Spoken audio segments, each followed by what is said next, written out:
La Bibliothèque de Genève a revu l'an dernier 2 de ses bases de données accessibles sur le web.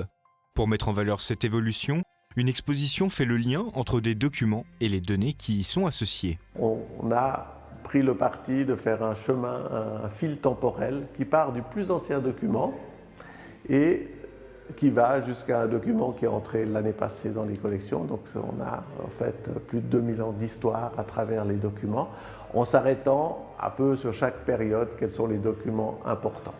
Sous chaque document présenté, un QR code renvoie à la base de données associée. Si vous utilisez le QR code, vous arrivez directement sur la base de données.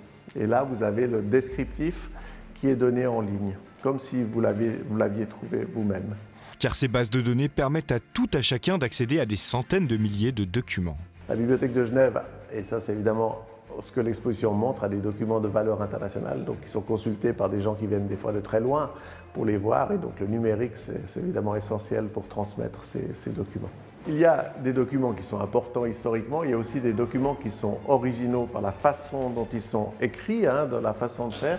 Par exemple ici vous avez un document assez étonnant, vous avez une lettre qui est écrite dans les deux sens, donc il y a les lignes horizontales et les lignes verticales. Et ça c'est un document qui surprend aujourd'hui, mais au milieu du 19e siècle, le papier était cher.